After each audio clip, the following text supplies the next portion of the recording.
Penggunaan MyKad sedia ada mesti kekal.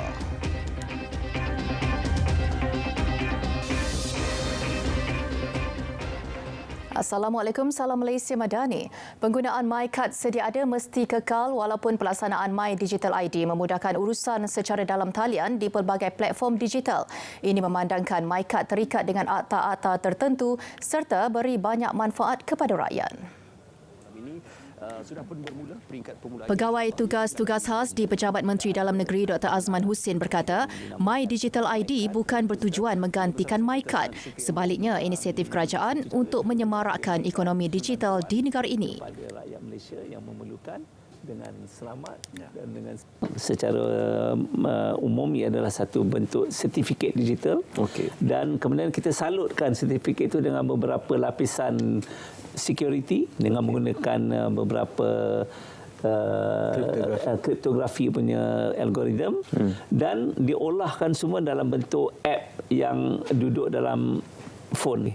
Dan dengan app itu dia memudahkan digital ID ini diguna pakai untuk aplikasi, sama ada aplikasi itu berbentuk mobile app ataupun aplikasi berbentuk web. Dia yang lebih tepat adalah untuk mengambil maklumat, kemudian kita digitalkan maklumat itu dalam bentuk sertifikat dan kemudian kita kena ada lapisan security dia.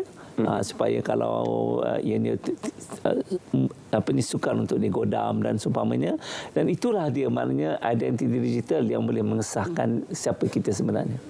Yang digunakan secara digital. Beliau berkata demikian ketika ditemu bual dalam rancangan bicara naratif di Angkasa Puri, Kota Media. Tapi maknanya untuk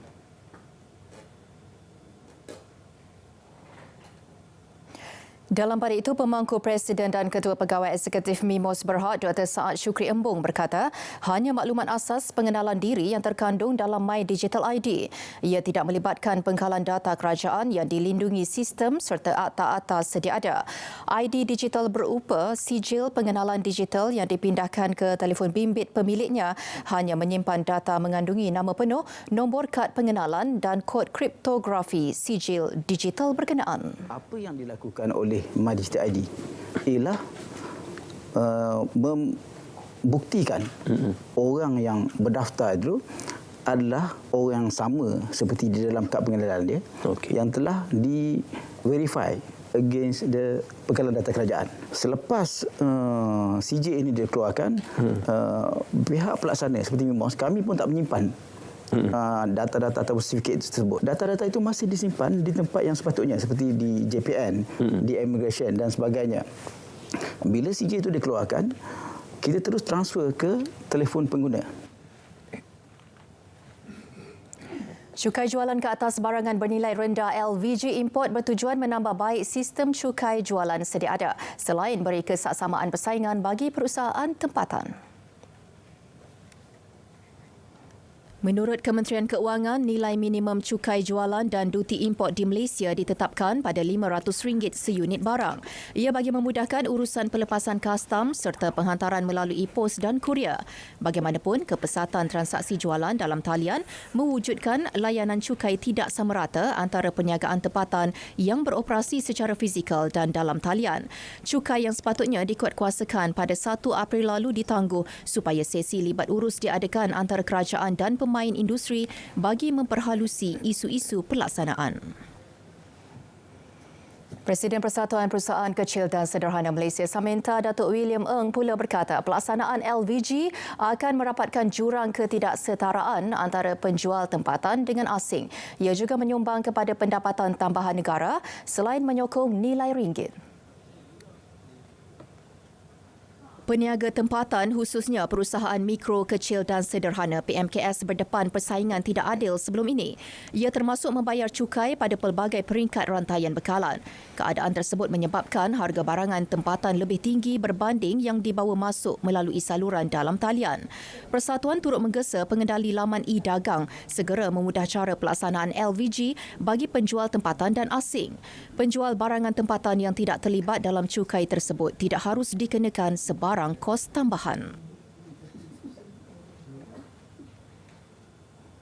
Penganalisis menyifatkan pelaksanaan LVG suatu langkah tepat untuk menyediakan persaingan sihat antara syarikat pembuatan tempatan dan luar negara. Saya tidak melihat Ianya memberi kesan yang ketara kepada rakyat kerana peniaga pun akan memikir dua kali untuk meletakkan harga yang lebih tinggi, terutamanya jika ada alternatif produk tersebut di pasaran. Pelaksanaan juga mampu mengurangkan kebergantungan kepada produk import sekaligus mengurangkan aliran wang tunai ke luar negara. Maafkan Atuk, Atuk dah nak pergi. Mandikan Atuk betul-betul. Itu antara pesanan terakhir Allahyarham Datuk M. Daud Kilau kepada cucu sulungnya, Nur Hasliana Hassan, 33 tahun sebelum menghembuskan nafas terakhir petang semalam. Nur Hasliana berkata kali terakhir dia berjumpa dengan datuknya pada Ahad lalu sebelum pulang ke Kuala Lumpur. Beliau menyifatkan penyanyi legenda itu sebagai seorang yang penyayang.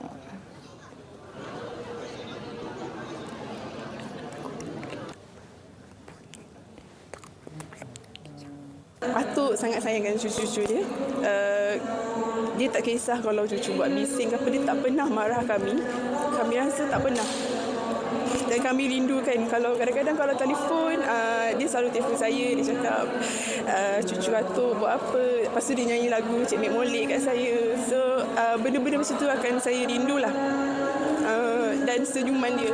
Sebab sejak dia masuk hospital hari tu, dia dah tak senyum, dah tak apa. Dia hanya bagi respon yang sangat minimal.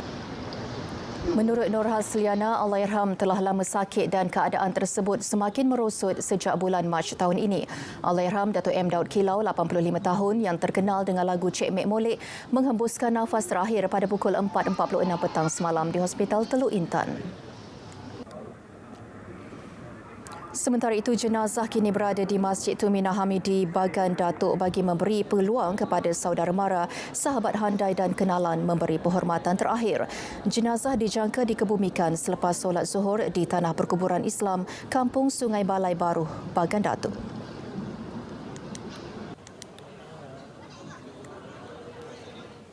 Sementara itu, Perdana Menteri Datuk Seri Anwar Ibrahim menzahirkan ucapan takziah kepada keluarga bintang legenda itu.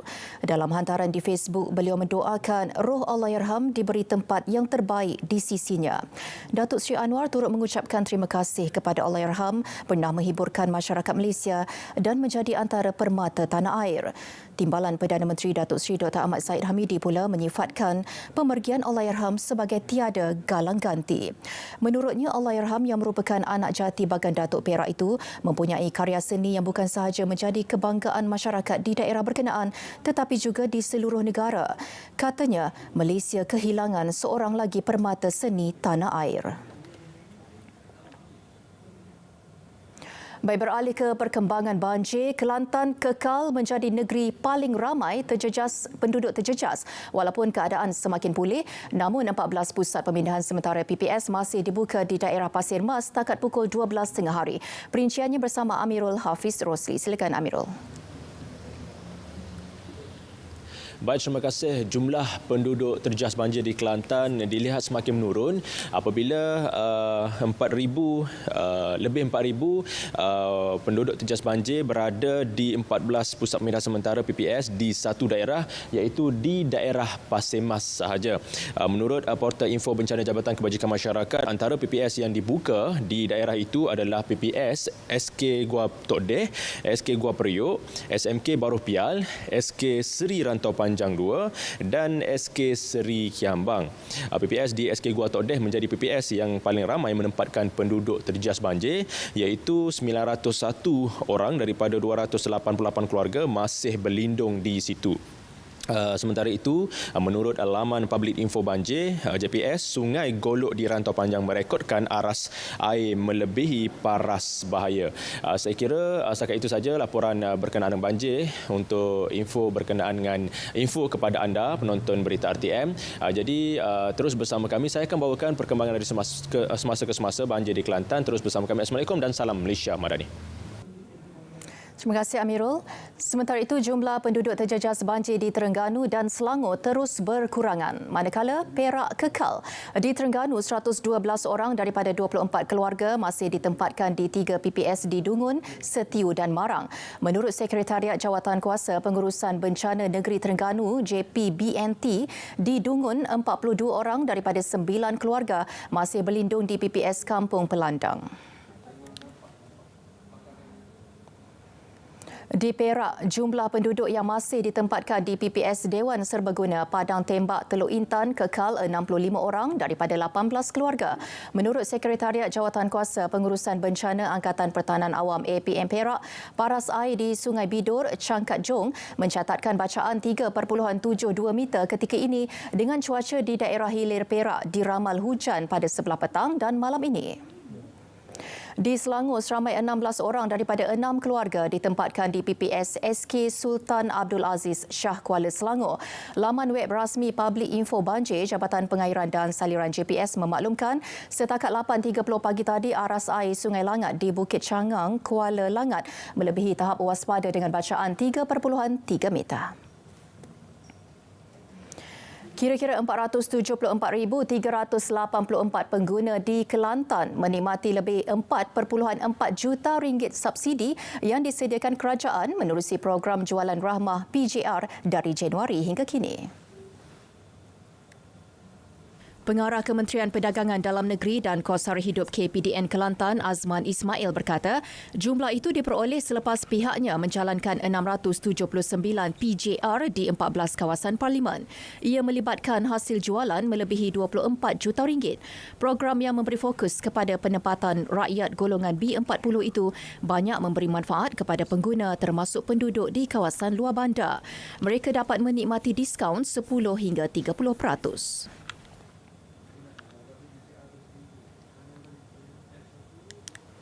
Mulai 1 Januari depan, caj RM1 akan dikenakan bagi setiap perjalanan kepada bukan warga negara Malaysia yang menggunakan perkhidmatan bas Go KL. Caj akan dilaksanakan secara berperingkat melibatkan 4 laluan di sekitar pusat bandar iaitu laluan 01 hijau, laluan 02 ungu, laluan 03 merah dan laluan 04 biru.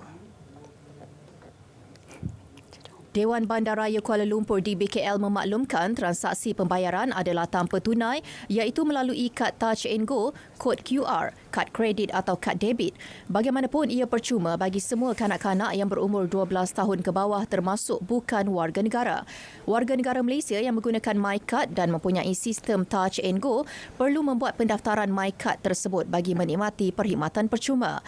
Di BKL menyediakan kaunter pendaftaran di 3 lokasi iaitu hentian bas LCC, hentian akhir Titiwangsa Pekeliling dan hentian akhir Pasar Seni.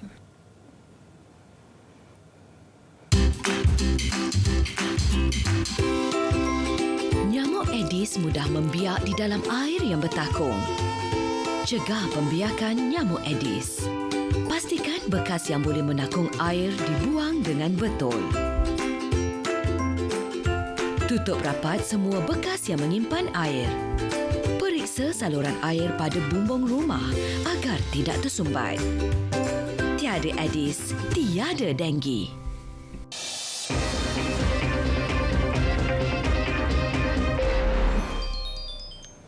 Ringgit dibuka rendah berbanding dolar Amerika Syarikat hari ini. Ini berikutan pelabur kekal berhati-hati sementara menunggu panduan kehadapan dalam persekitaran ketidaktentuan pasaran global. Pada 12 tengah hari, ringgit diniagakan pada 4.67 berbanding dolar Amerika. Berbanding dolar Singapura, ringgit disebut pada 3.50 dan berada pada 3.25 berbanding yen. Ringgit diniagakan pada 5.91 berbanding pound sterling dan disebut pada 5.10 berbanding euro, manakala berbanding baht ringgit didagangkan pada 13.35. Malaysia mengekalkan lebihan dagangan pada bulan November 2023 bernilai 12.41 bilion ringgit, menjadikan lebihan dagangan bulan ke-43 berturut-turut sejak Mei 2020. Kementerian Pelaburan, Perdagangan dan Industri dalam satu kenyataan bagaimanapun memaklumkan jumlah dagangan menyaksikan penurunan sederhana sebanyak 2.4% tahun ke tahun kepada 231.79 bilion ringgit.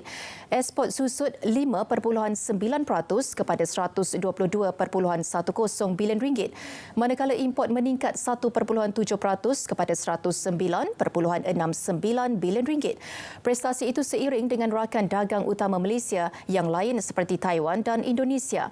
Masing-masing merekodkan pertumbuhan perdagangan negatif pada November 2023 dan pengurangan dalam import global. Beberapa peristiwa besar berkaitan ekonomi dilakar sepanjang 2023. Perkembangan sektor terbabit menjadi tumpuan peserta pasaran dan rakyat. Kita ikuti siri pertama imbasan 2023 berkaitan ekonomi.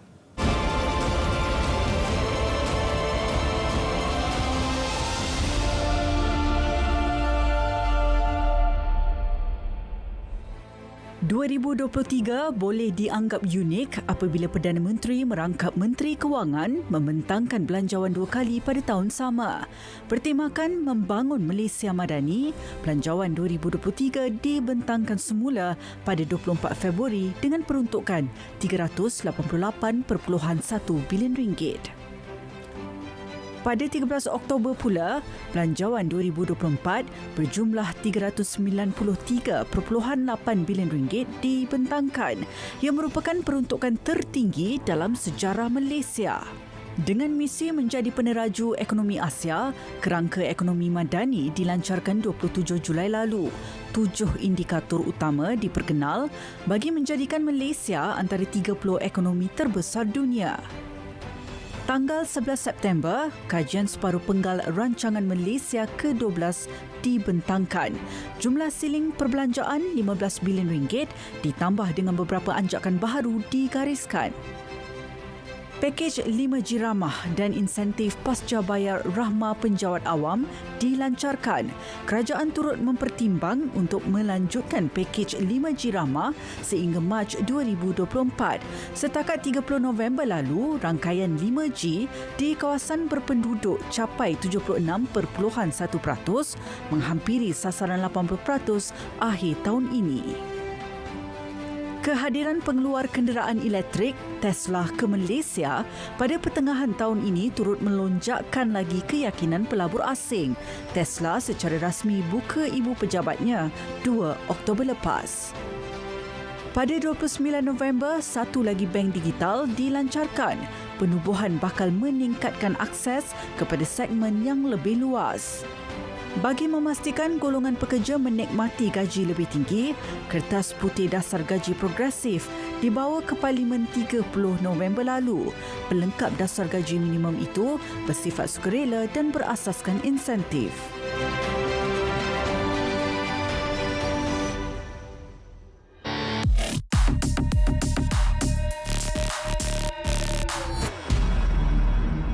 Tular hantaran dibuat seorang ahli Parlimen Pembangkang mendakwa kononnya warga Cina diberi keutamaan untuk mendapat status penduduk tetap PR. Dakwanya dengan hanya menyertai program Malaysia Rumah Keduaku MM2H, mereka secara automatik layak menerima status terbabit. Sebabkan pasukan Biar Betul mendapati tuduhan tersebut adalah fitnah. Menteri Pelancongan Datuk Seri Tiong King Sing menyifatkan tuduhan yang dilempar berniat jahat. Hasutan menerusi berita fitnah dipercayai sengaja dibuat bagi mengelirukan masyarakat dan mencipta persepsi negatif terhadap kerajaan. Hakikatnya, program MM2H terbuka kepada semua kewarganegaraan. Syarat ketat dikenakan tanpa mengira status kerakyatan. Ini termasuk permohonan pakej Platinum yang membolehkan individu terlibat memohon status PR. Biarpun berbeza pandangan politik, mencipta persepsi menerusi fitnah perlu dihentikan. Penyebaran perkara seumpama merupakan jenayah. Terima bahan fitnah atau disyaki tidak betul, segera lapor ke MCMC. Biar betul, tak pasti, jangan kongsi.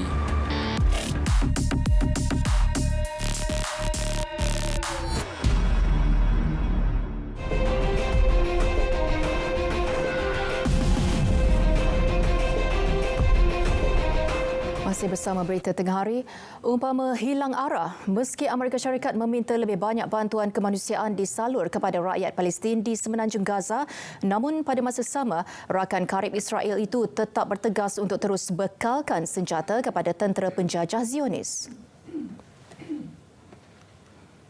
Perkara tersebut dinyatakan Setiausaha Pertahanan Amerika Lloyd Austin ketika mengadakan lawatan ke negara haram itu.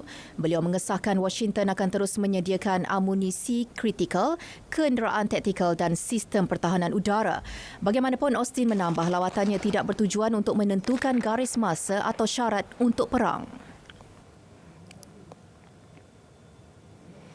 Majlis Keselamatan Pertubuhan Bangsa Bersatu PBB menangguhkan undian resolusi yang menuntut gencatan senjata baharu di Gaza.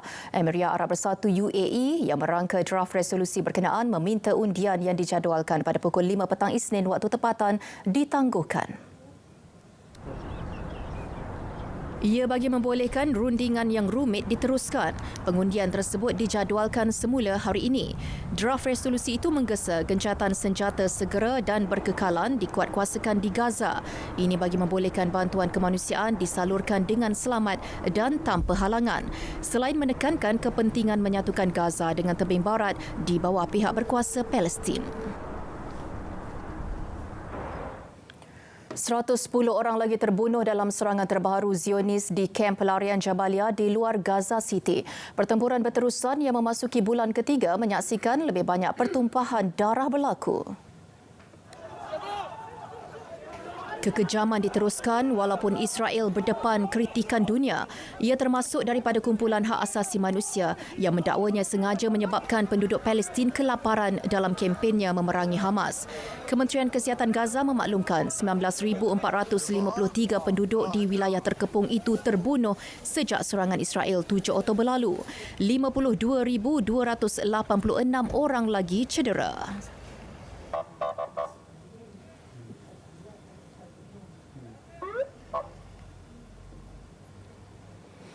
Sementara itu, ahli keluarga dan rakan sekerja juru kamera Al Jazeera, Samir Abu Daka yang terbunuh di Gaza berkumpul di tebing barat untuk beri penghormatan terakhir. الجزيرة مستهدفة بحكم تأثيرها وبحكم أنها وسيلة إعلام تقريبا نستطيع القول تشغل حيزا كبيرا في الفضاء الإعلامي العالمي والعربي والمحلي والدولي، ومن يستهدف الجزيرة ويستهدف باقي الصحفيين هو يريد القضاء على الحقيقة ويريد قتل الحقيقة بالأساس، لأنه يخشى مما تصنع يداه في غزة حاليا ويريد إخفاء ذلك. الآن يجب أن يصل صوت الحقيقة، واستشهاد الزميل سامر يجب أن يكون دافعا الآن للمطالبة بإيصال الحقيقة للعالم وبفتح غزة لكل صحفيين الأجانب من كل الدنيا. Menurut jawatan kuasa melindungi wartawan, sekurang-kurangnya 60 pengamal media termasuk wartawan, juru gambar, juru kamera, juru teknik dan pemandu telah terbunuh dalam serangan Israel. Gempa bumi kuat berukuran 5.9 pada skala Richter yang menggenggarkan barat laut China mengorbankan sekurang-kurangnya 116 nyawa. Gempa yang berlaku pada pukul 11.59 malam tadi waktu tempatan berpusat kira-kira 100 km ke barat daya Bandar Langzhou di wilayah Gansu. Beberapa gempa susulan turut direkodkan. Stesen penyiar CCTV yang memetik ibu pejabat bantuan gempa bumi wilayah memaklumkan kira-kira 105 orang maut dan hampir 400 orang cedera di Gansu. 11 lagi kematian dilaporkan di Bandar Haidong Qinghai dengan 100 orang cedera. Gempa bumi berkenaan mengakibatkan kemusnahan besar termasuk rumah runtuh dan memaksa penduduk melarikan diri ke jalan-jalan raya. Operasi mencari dan menyelamat diteruskan pada Selasa. Presiden Xi Jinping menggesa usaha mencari dan menyelamat diperhebat selain memastikan keselamatan mangsa yang masih hidup.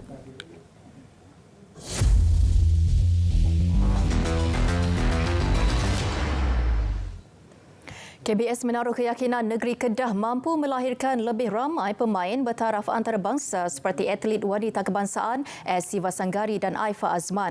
Ini akan dibantu dengan fasiliti bertaraf antarabangsa dimiliki pusat squash negeri itu yang bernilai RM10.8 juta. Menterinya Hannah Yeoh berkata pusat squash itu mampu digunakan bagi program pembangunan bakat serta kejohanan.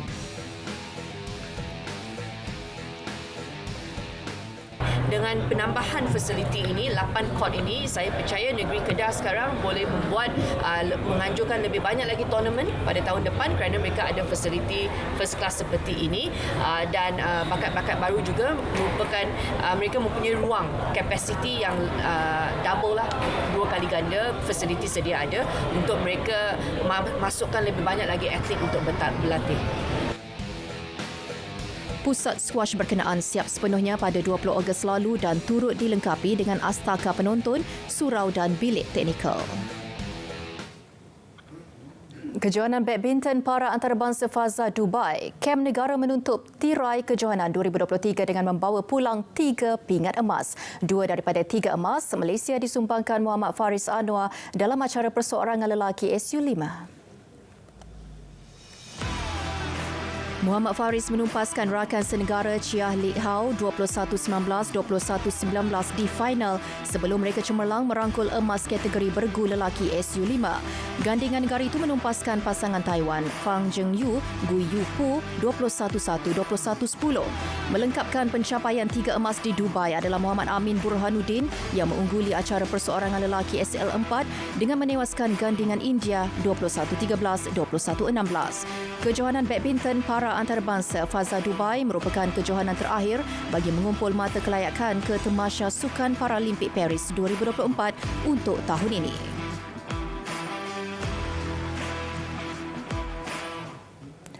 Bola sepak Liga Juara-Juara Eropah UCL, juara bertahan Manchester City bakal berdepan kelab Denmark FC Copenhagen hasil undian pusingan 16 terakhir yang berlangsung semalam. Bekas pemain Chelsea John Terry diberikan peranan dalam proses undian tersebut.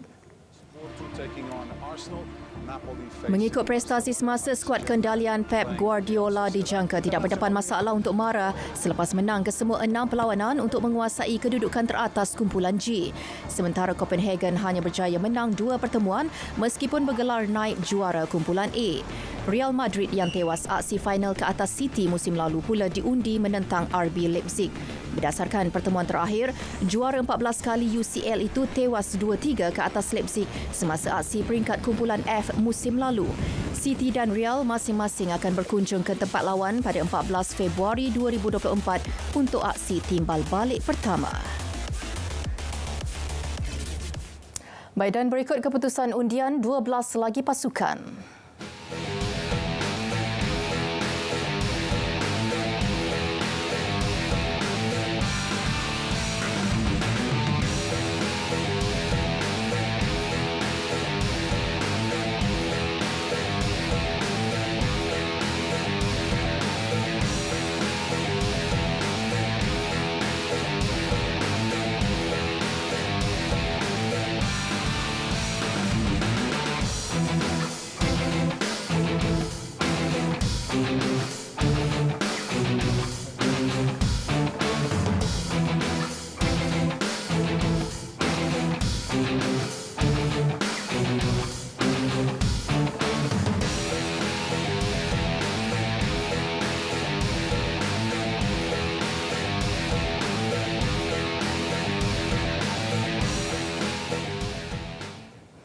Berita tengah hari berakhir di sini. Dari sungai ke segara Palestin pasti merdeka. Malaysia Madani tekad perpaduan penuhi harapan. Assalamualaikum.